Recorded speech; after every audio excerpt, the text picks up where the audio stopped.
Hey guys, Mike here, and Monts, and welcome to another video. Just taking a little break. We've been out exploring together today. I wanted to show you in this video my bushcraft gear, how it's changed. I call it bushcraft gear, it's really more like wilderness pack, and he carries some kit as well, so I'll show you that. He really enjoys carrying things. I guess it's part of his breed. But if you've been following this channel this year, or even my other channel, me and Meg do a lot of camping here in Sweden, a lot of hiking, exploring, even going to a lot of the wilderness cabins. I'll feed Monts first, and then we'll get into the pack. He's got a couple of panniers on him. He carries food, kind of dog poo bags, carries water, although he often finds water everywhere here in Sweden because there's just a lot of lakes and things, so it's not really a big deal. He carries like a folding bowl. What?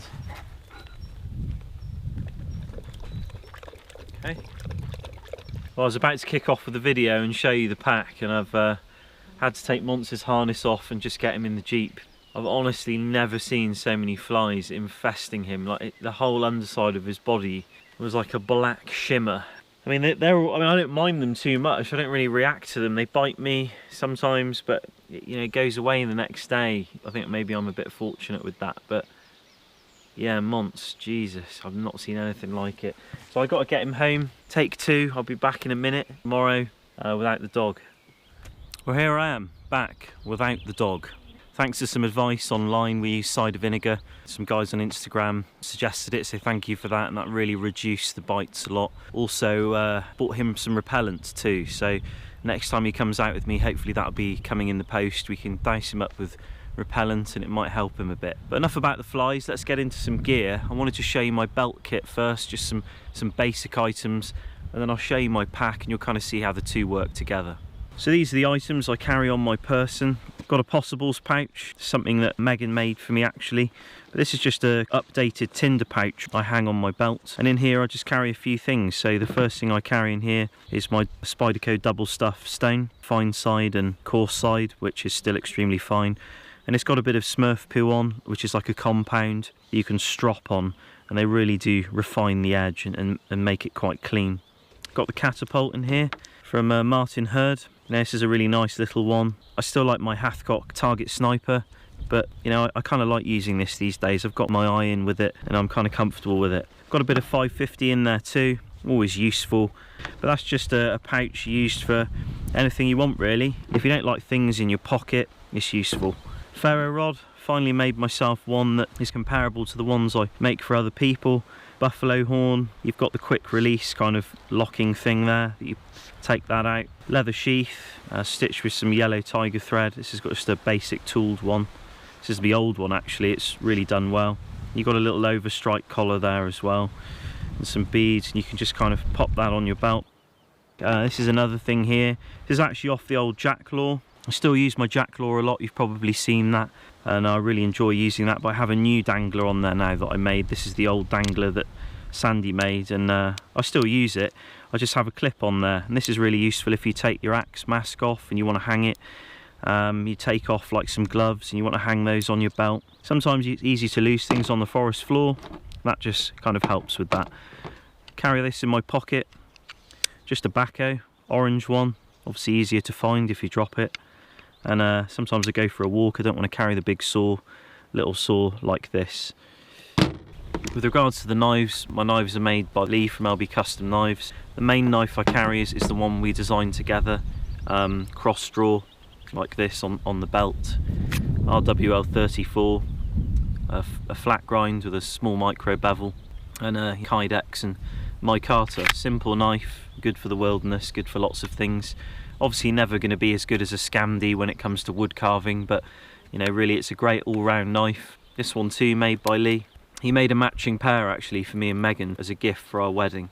I never really did a video about what happened to Lee. It's extremely tragic, and he died really suddenly and unexpectedly at the beginning of this year in a pretty terrible accident that, you know, was just quite horrible. And it was extremely devastating for his family and his friends. I mean, if you've got one of his knives out there, one of the Field Masters or anything that he's made, you know, you hang on to it, because it's really a legacy of a fantastic person, you know, and a tremendously skilled knife maker, and he was a really jolly, happy man.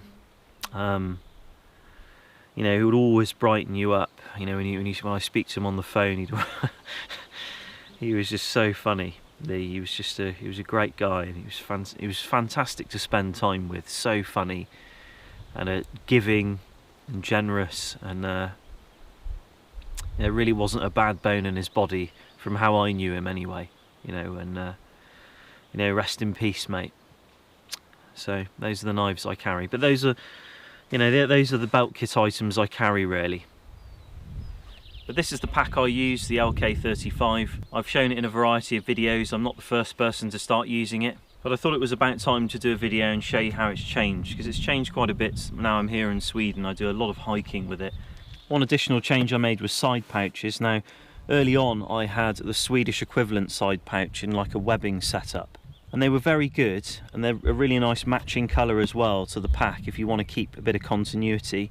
But I found them a little bit too small, so I upgraded to these British Army lined pouches, and originally they didn't come with D-rings.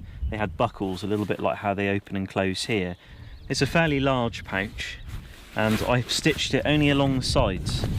So you can actually put an axe, for example, straight down through it, or a very big saw, and try and strap it to the frame, or loop it over the top if you don't want it to come off.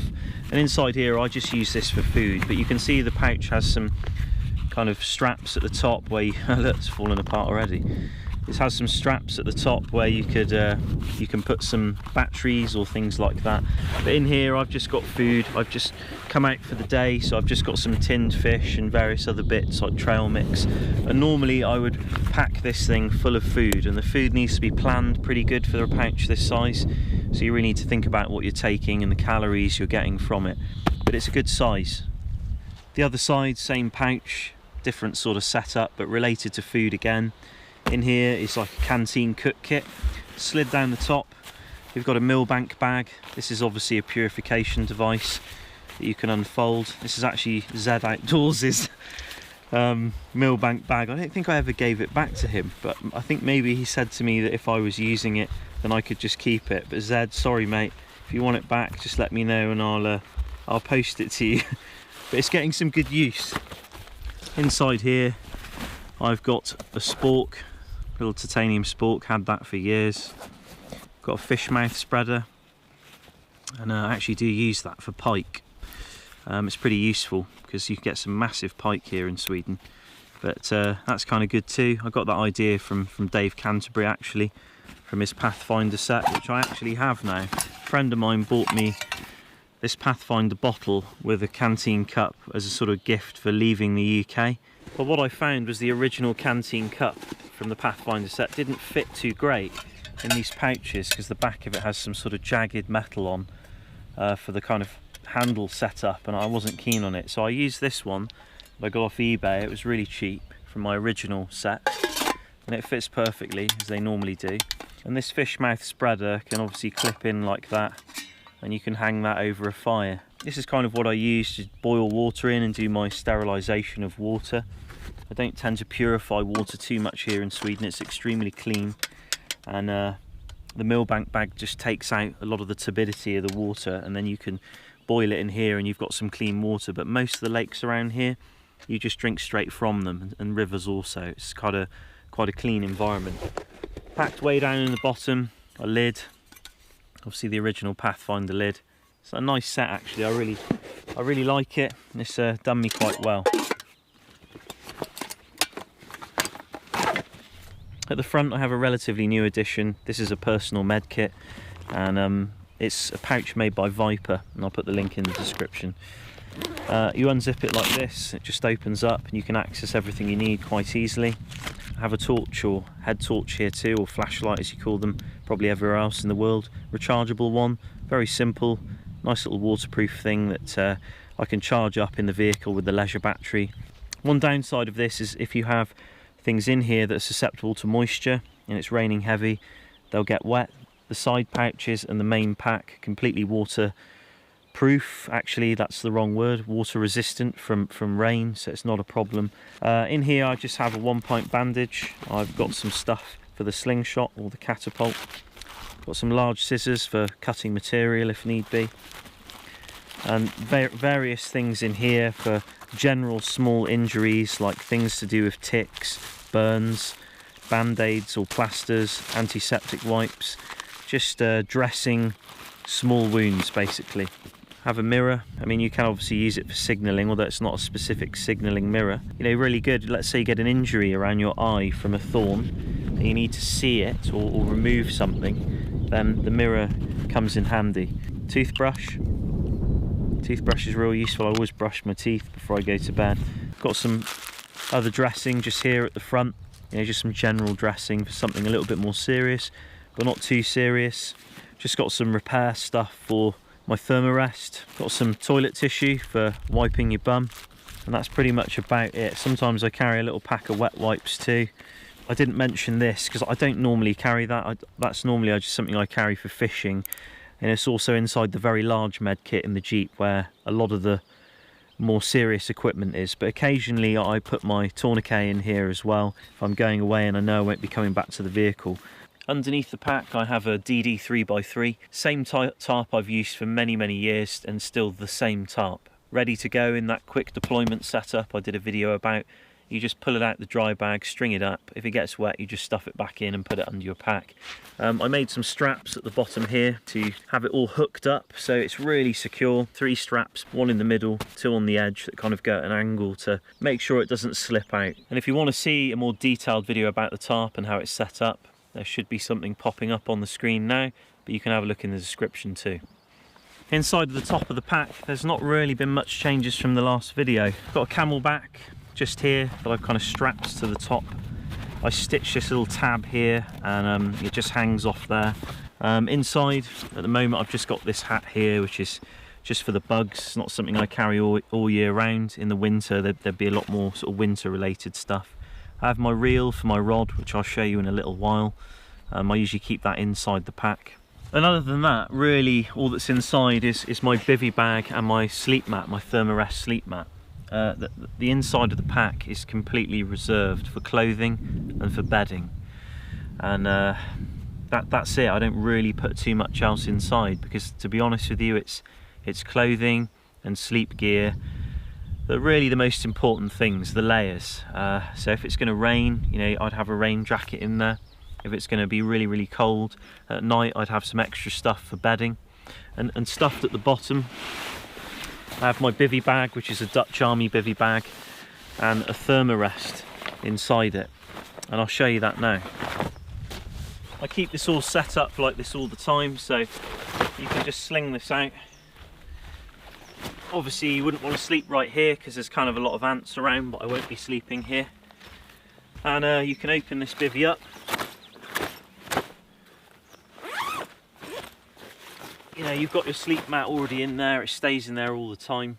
And the thermarest mat is very good. It's an all season, kind of expensive and more susceptible to damage rather than something more basic and foamy. I'm still getting on with it real well, and provided it lives in the Bivi bag, it's less susceptible to getting damaged from rocks and thorns and just things that are on the ground, really. Obviously additional equipment that would go with this would be a sleeping bag, and that would live on top of my LK strapped just above the hatch, where you can see the prongs sticking up at the frame. You have 2 very large straps. You can strap almost anything to the top of that pack.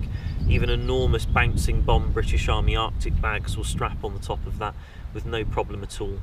But this kind of environment here you see around me now is better suited really for hammocks at this time of year.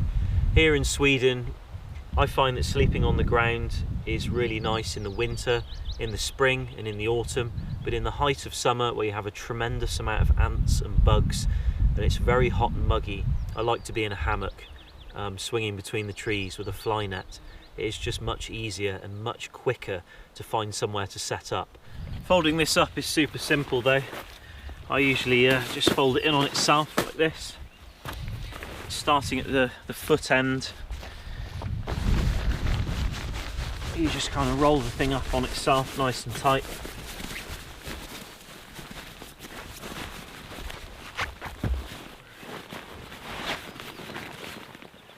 And if you find that a bit of air is trapped in the bag, you can open the baffle, push the air out and just pop it back in, and that's really it. One thing I forgot to mention, I carry a very large 80-litre dry bag. Just useful, lots of things really, you never know what the weather's going to do or where you are, but that just packs in the bottom of there. Another item I didn't mention that's inside the pack that lives here most of the time is this piece of foam here from an old sleep mat, and that just acts as a changing mat if I'm in the hammock or I'm on the ground, I need to change, I need to stand on something. It's just useful to have something there to keep the damp away from things. But that really brings me to the back of the pack and how it's really changed. You can see that this is a frame pack, the LK35, and I really wouldn't use anything but frame packs these days. They're just extremely comfortable. They give you a much better posture when hiking. They support a great deal of weight, and they're just very, very good packs. The LK35 originally comes with a steel frame, and I modified that frame and did a few bits to it just to make it kind of work for me a bit better. But all in all, it was fairly heavy. They're good, strong frames, but they've got a bit of weight to them. And I was kind of trying to drop the weight of the pack in areas where I could afford to, and one area was the frame. So I found this frame here, and this frame here is from a Kilimanjaro number 229 frame pack, and I picked that up for about £5 in a junk store, or I say second-hand store, in Villamino, which is a town near to where I live. And you can see the frame fits very, very nicely to the LK. I've incorporated a lot of features off the old frame onto this one, mainly around the top here. So the LK35 fits onto this frame exactly the same way as that it fits on the original frame. 2 loops around the top and 2 straps, a little bit like this at the bottom, that just hook around one of these bars on the frame and keep the bottom of the pack from lifting away. It's dead simple if you start pulling it apart. Mine looks a little bit more complicated because I've added additional things. This piece of cord here is literally just for wrapping around trees and tying the pack to a tree. Sometimes you don't always have a branch strong enough to hold all the weight, or you're in the deep woods where a lot of the lower branches have gone, and you know, you can't really be bothered to carve something, you don't really want to cut any wood, you just want to hang your pack up and get started. So that's what that piece of cord's for, just goes around a tree and you tie a knot. These straps here are for the silky. I have my silky saw sheath permanently fitted just to the top of the frame there, and it just allows me to just grab it when I'm doing the bigger jobs. It's a great saw. I've done a video all about choosing saws, and you'll find that in the description below. Normally I just have a little backhoe on me, so that's just a bigger saw for bigger jobs. If we get in a little closer, you can see the adjustment pins for the actual straps there, and this is how this actual frame works. If I move those out the way, you'll see a bit clearer.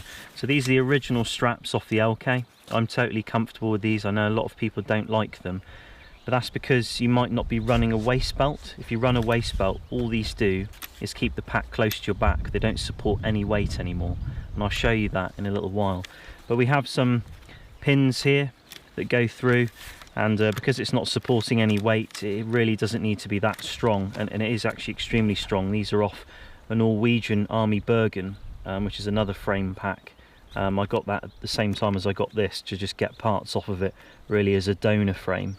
So the whole thing works really well, and you can bring them in a little bit or even drill additional holes if you've got huge shoulders and you need the straps out a lot further. These back supports here came with this frame. They're off the Kilimanjaro 229 pack. This one here with the netting is off the Norwegian Army Bergen. I run all three, I find it very comfortable, and the great thing about this is you've got plenty of air circulation, so you don't get a sweaty back when you're hiking for long distances. And in the winter you should really have enough layers on anyway to not need anything here, but all in all it is extremely comfortable. My axe lives here. It doesn't live on the front of my pack hanging through the loop where you traditionally see it, and that's because the closer to your back heavy things are, the less you will feel them and the better you'll be able to carry them. If you just loosen that up, you can pull the axe out, and there it is, ready to use. It just slots behind the frame there. You just put that loop over the top of it, which I've just connected to the frame. Do it up nice and tight, it's not going anywhere. And when it rains, it generally doesn't really affect it too much as it's so close to your back. It really has to come down hard to get the axe wet, but it's not a big deal. So I really like the axe there. And probably one of the most common changes to this pack that many people do is the addition of a waist belt. And this really transforms the pack entirely to allow it to bear a lot of weight and be extremely comfortable. This is a US kidney belt. There are many designs of belt, you don't specifically need this one. I find this one really comfortable and I've never had a problem with it, so I've just never changed it. But you can get all kinds of molle and cool stuff on them if you want extra things along the side here. Initially, obviously, you'd use these shoulder straps to bring it in, but then it's the belt here at the bottom that sort of transforms the pack, really. And I sort of incorrectly named it. I call it a waist belt, but men typically don't really have much of a waist, but it's the lumbar support you're looking for. The pack is sort of resting on the lower back, just above your bum. I don't have the waist belt up too tight, but I just tighten it up a little bit and then slide it down under my ever expanding gut, and I find that extremely comfortable. But another reason I like these original straps is you pull the tabs, they loosen up, and you can see that the lumbar support is really doing a lot of work. It's doing all the work really in terms of load bearing, and that's where you want it to be doing the work, really. Ideally, you don't really want everything on your shoulders, or else you will find you won't be able to carry a lot of weight and you'll start fatiguing quite early on. Whereas this way you can carry a lot of weight for a long time. So really the straps, all they're doing is keeping the backpack close to your back like this and in line with your centre of gravity. And if you have lots of heavy things on you, my advice to you would be to pack them close to your back and higher up, in line with the top of your shoulders and above your head. And that way you'll be able to bear a tremendous amount of weight and walk for a long time. If you have heavy stuff low down and far out to the back of the pack, you'll be like this. It'll start to kind of pull you back. So up high, close to your back, and you'll be able to march for a long time, carry all your gear, and it'll be a nice, comfortable setup. So that's the LK. That's how it's running. I'm just going to show you my fishing kit as an accessory, and to this, and then we're done.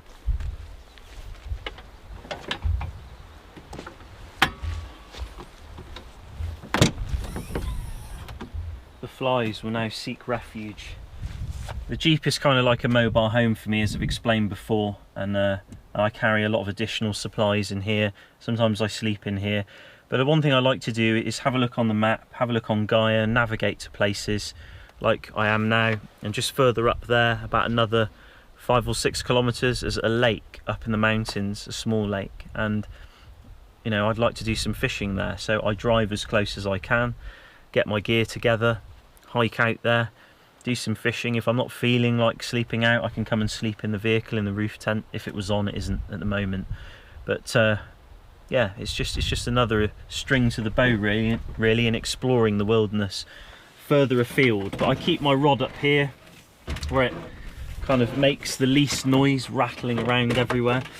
And this is just it's not an expensive rod, it's kind of a basic one. And I'm still yet to get a rod holder that I'd like to strap to the side of the LK, and that's really what I'm going to be getting next, because carrying it like this, it's not too fun really, and it's a bit irritating. So I'll just get this out. I've just put the reel on. I normally keep that in my pack, but it's a nice rod actually. I've got a telescopic rod that you might have seen me use on the travels, and it's an okay rod, just on a budget and just for mucking around with, but it's not very nice to fish with. I thought I'd get myself a nice 2-part rod, just something a little bit smaller, and this is a 5 to 20 gram casting weight, I believe, 5 to 25 gram casting weight. The nice reel, it's made by Stamina but engineered by ABU Garcia, which apparently, if I've pronounced that right, apparently it's a watch company, and it has a very nice reel on it as well though. A lovely reel. That's one of the good things about it. So I can always put this on the telescopic rod if I'm going out and I'm kind of worried about carrying this all the time with me, and I want something just on the side of my pack. But I really enjoy fishing with this, and I've just got it set up with some pike line, which is like a bit of cable on the end, a bit of wire for those of you who don't fish, and just has a clip on. Just send it through the eyes and just clip on a lure from this kit here, and you can just kind of choose what weight of lure you want and where you are and what you're sort of trying to fish for. A lot of perch, a lot of pike here, loads of pike, and that's kind of why I have the pike line on a lot of the time, because I don't want the pike to just take the lure away from it and swim off with something just hanging out of his face. You know, it's good to have that there in case you do get pike.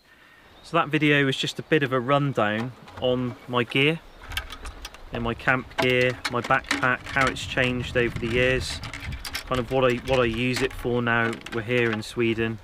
My wife's told me off. She said I need to film more casually and more often, because I often come out on my own and do all this sort of stuff and I never film it. And if you like this kind of video, I just filmed this off the cuff today, then let me know in the description, and I'll film a bit more regularly and just film a bit more casually. So thanks for watching, guys. I hope you enjoyed this, and I'll see you very soon. Take care.